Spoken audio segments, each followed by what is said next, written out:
Salam dan bahagia Ibu dan Bapak Guru. Halo, selamat datang di modul Kurikulum Operasional Sekolah. Pada materi pertama ini, kita akan belajar tentang cara merumuskan visi dan misi sekolah. Dalam pembelajaran dengan paradigma baru, pemerintah pusat menetapkan kerangka dasar kurikulum untuk dijadikan acuan. Berdasarkan kerangka tersebut, sekolah mempunyai kewenangan untuk merumuskan kurikulum operasional di satuan pendidikan. Proses perancangan kurikulum operasional ini diawali dengan merumuskan visi dan misi. Dalam mempelajari materi ini, Ibu atau Bapak perlu menggunakan dokumen Panduan Pengembangan Kurikulum Operasional di Satuan Pendidikan dan dokumen visi misi sekolah yang Bapak atau Ibu miliki untuk refleksi. Ibu dan Bapak, sebenarnya apa itu visi dan misi? Visi adalah cita-cita bersama untuk jangka waktu tertentu yang dirumuskan berdasarkan masukan dari seluruh warga sekolah. Sedangkan misi adalah cara-cara yang dilakukan oleh sekolah dalam upaya untuk mencapai visi tersebut. Kurikulum operasional ini merupakan dokumen yang fleksibel dan dinamis. Artinya, satuan pendidikan dapat mengembangkan kurikulum operasional sesuai karakteristik dan kebutuhan satuan pendidikan, selama selaras dengan kerangka dasar yang ditetapkan oleh pemerintah. Isi dokumen ini harus dihidupkan dalam budaya dan pembelajaran di sekolah, menjadi acuan untuk mengevaluasi dan merefleksikan proses belajar. Dan untuk rencana pembelajaran ruang lingkup kelas, hendaknya Ibu dan Bapak Guru mengedepankan kondisi dan kebutuhan belajar siswa dalam mencapai tujuan pembelajaran. Visi dan misi ini merupakan salah satu komponen utama dalam kurikulum operasional di satuan pendidikan dan menjadi acuan dalam seluruh kegiatan. Dalam praktiknya, semua warga sekolah wajib berkomitmen untuk menerapkan nilai-nilai visi dan misi dalam kegiatan dan interaksi sehari-hari. Untuk itu, penyusunan visi dan misi ini menjadi kunci dan harus melalui tahap analisis karakteristik satuan pendidikan. Dalam perjalanannya pun, satuan pendidikan perlu melakukan refleksi berkala untuk memastikan bahwa visi dan misi masih relevan sesuai dengan kebutuhan siswa. Biasanya satuan pendidikan melakukan peninjauan visi dan misi sekitar 4-5 tahun sekali. Sebelum mengembangkan kurikulum operasionalnya, satuan pendidikan melakukan analisis karakteristik yang menggambarkan keunikan lembaga dan lingkungan belajar. Satuan pendidikan perlu menampung aspirasi warga sekolah karena visi dan misi menjadi arah yang dituju oleh seluruh warga satuan pendidikan. Untuk melakukan analisis lingkungan belajar, kita perlu memperhatikan, pertama, pelibatan perwakilan warga satuan pendidikan, yaitu kepala sekolah, guru, murid, dan tenaga kependidikan. Yang kedua, penggunaan data-data yang diperoleh dari situasi nyata atau kondisi satuan pendidikan, seperti kondisi alam, sosial budaya, sumber pendanaan, sistem dan kebijakan di daerah, kemitraan, dan informasi lain yang sesuai. Yang ketiga, pengalokasian waktu yang cukup untuk pengumpulan, pengorganisasian, analisis, dan dokumentasi data. Keempat, pemilahan informasi yang relevan dan menyimpulkan untuk mengembangkan strategi atau solusi. Ada beberapa cara untuk mengumpulkan informasi seperti kuesioner, wawancara, diskusi kelompok terpimpin, observasi, maupun menggunakan data lain seperti menggunakan rapor pendidikan. Setelah mendapatkan gambaran kebutuhan murid, guru dan tenaga kependidikan, sarana dan prasarana, satuan pendidikan dapat mulai menyusun visi dan misinya. Ada beberapa hal yang perlu diperhatikan, yaitu pertama, visi berupa gambaran masa depan yang ingin dicapai oleh satuan pendidikan. Kedua, rumuskan visi yang bersifat realistis, kredibel, dan atraktif. Ketiga, visi sebaiknya mudah dipahami, relatif singkat, ideal, berfokus pada mutu, serta memotivasi setiap pemangku kepentingan.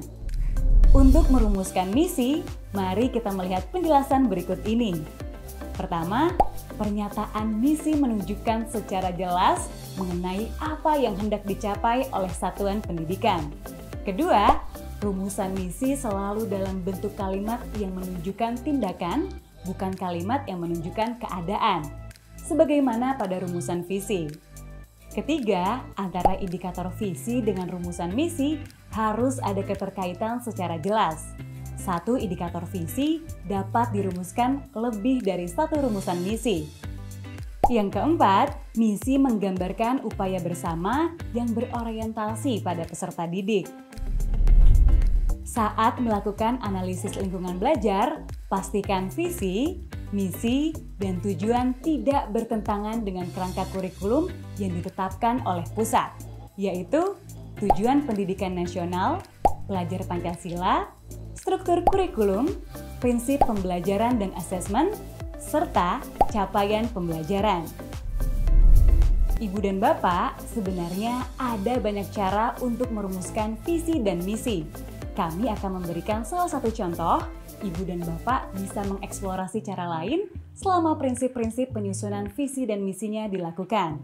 Satuan pendidikan perlu melibatkan seluruh warga sekolah yang terdiri dari perwakilan murid, staf, guru, dan juga wakil orang tua. Yang pertama, ajukan wawancara atau survei untuk mendapatkan informasi yang sejelas-jelasnya. Berikanlah pertanyaan untuk murid sesuai dengan tahapan perkembangan belajarnya. Berikut adalah beberapa contoh pertanyaannya.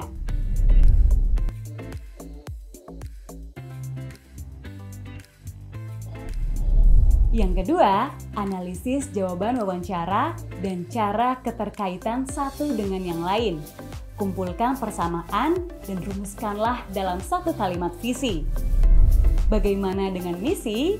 Saat visi sudah dirumuskan, maka kita bisa memulai untuk merumuskan misi.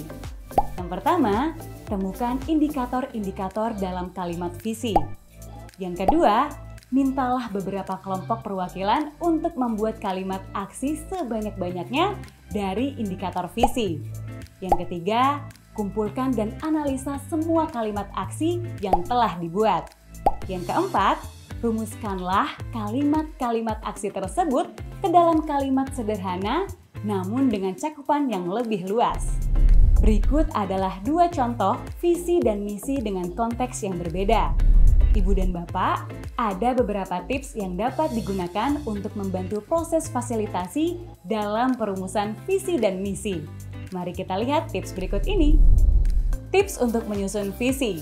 Yang pertama, sesuaikan pertanyaan untuk peserta didik dengan tahapan perkembangan belajarnya. Kedua, tenaga kependidikan terkadang tidak melihat dirinya sebagai pendidik. Berikan pengantar bahwa bekerja di satuan pendidikan adalah pendidik, apapun perannya. Ketiga, untuk wakil orang tua perlu cermat memilih perwakilan agar perwakilan representatif. Orang tua baru dan lama, orang tua yang kritis terhadap tujuan pendidikan untuk peserta didik dan paham alasan memilih satuan pendidikan tersebut. Tips dalam menyusun misi.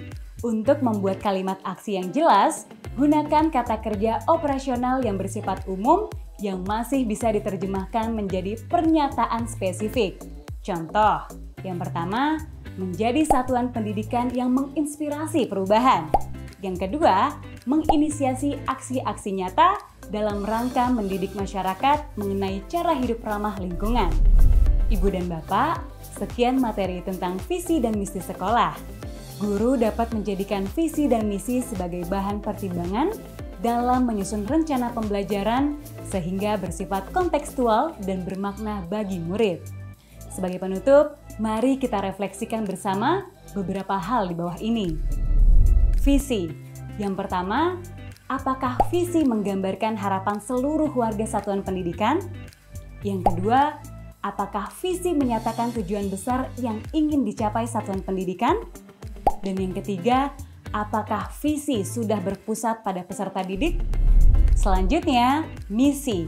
Yang pertama, apakah misi jelas menyatakan hal-hal yang perlu dilakukan untuk mencapai visi? Yang kedua, apakah semua warga satuan pendidikan mengalami hal-hal yang menjadi prioritas untuk mencapai visi?